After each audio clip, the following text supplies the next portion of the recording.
My name is Sophia. I am 37 years old. My husband's name was James, and he is 41.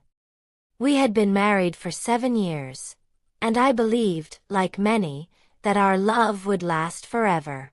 My husband and I fight every day. He said he would change, but he never did. I felt lost. I wanted to sign the divorce papers, to finally let go, but fear gripped me.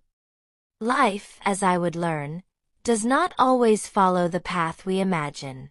At first, our marriage was full of warmth and laughter. We shared dreams, celebrated small victories, and enjoyed simple joys, cooking together, weekend walks, late-night conversations. I believed we were inseparable. But slowly, cracks began to appear. Small disagreements became arguments. Arguments became routine. My husband and I fought almost every day. He promised he would change, he said he would listen, but he never did. I began to feel lost. My heart felt heavy, burdened with disappointment and loneliness. Ending a marriage is terrifying, even when it is necessary. I tried everything to save us. I spoke calmly, I listened, I compromised, but it was never enough. Our love, once bright and unshakable, began to fade. Silence replaced laughter. My home, once a place of comfort, became a prison of tension. I felt like I was disappearing inside myself. Finally, the day came. The divorce papers sat before me, cold and final. My hand shook as I held the pen. Signing meant admitting that our marriage was truly over. Tears blurred my vision. I felt as if I had failed at something sacred. But deep down, I knew it was the right choice. After signing, I walked away into a life unknown. I rented a small apartment near my workplace. The first weeks were lonely. Nights were hardest. I cried silently, missing the life I had lost, the dreams that would never come true. But during the day, work kept me occupied. Friends called often, urging me to go out, meet new people, or try dating. Sophia, you deserve happiness, they said. I appreciated their concern, but I wasn't ready. My heart needed time. One ordinary morning changed everything. I was walking to work, carrying my coffee, when I stumbled over a cracked sidewalk stone. My cup fell, spilling hot coffee on my blouse. I froze, embarrassed, as strangers walked by. "Do you need some help?"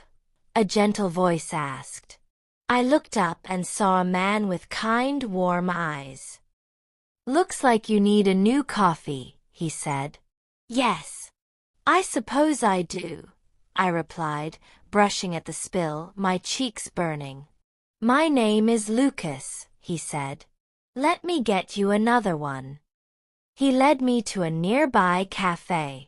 He didn't ask about my sadness or the spill. Instead, he spoke about small, ordinary things, with a calmness that made me relax. That simple kindness sparked something I hadn't felt in years: safety. Over the next few weeks, we met occasionally. Coffee breaks, short lunches, walks in the park. Lucas didn't rush me. He didn't press me to talk about the past. He laughed easily, listened sincerely, and most importantly, made me feel understood. One afternoon, I shared my story about the divorce. My voice trembled as I spoke. Lucas listened without judgment, without offering cliches or empty advice. When I finished, he said something that stayed with me. "Sometimes life breaks us so we can rebuild something stronger. You can create a new chapter, brighter than before, if you let yourself." His words sank into my heart. Slowly, I began to trust him. I looked forward to seeing him. I cherished our conversations. For the first time in months, my heart felt light again. Weeks turned into months. I realized I thought about Lucas constantly. I checked my phone eagerly, hoping for his messages. His presence made me laugh again.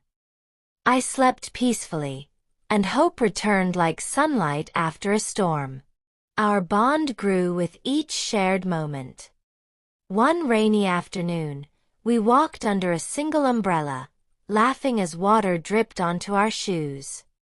He told me about his childhood, his small dreams, and I told him about mine. It felt easy, effortless, safe. Then came a night that tested me. My phone rang. It was an unknown number. Hesitant, I answered. It was James. "Sophia, I've been thinking about you," he said. "I miss you. I know I made mistakes, and I want another chance." My mind raced. Memories of laughter and warmth surfaced, but so did memories of silence, loneliness, and fights. I realized my future could not lie with someone who had broken my heart repeatedly. "I can't, James," I said firmly. "It's over. I have moved on."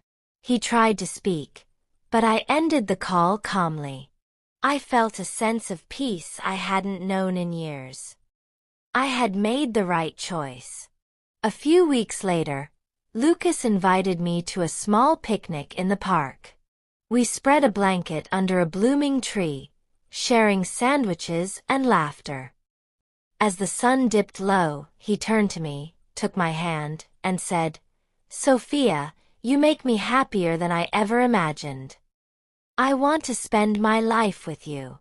Will you marry me?" Tears filled my eyes. My heart swelled with joy. "Yes," I whispered. Our wedding was simple, but perfect. My dress was modest, but every step toward him felt monumental.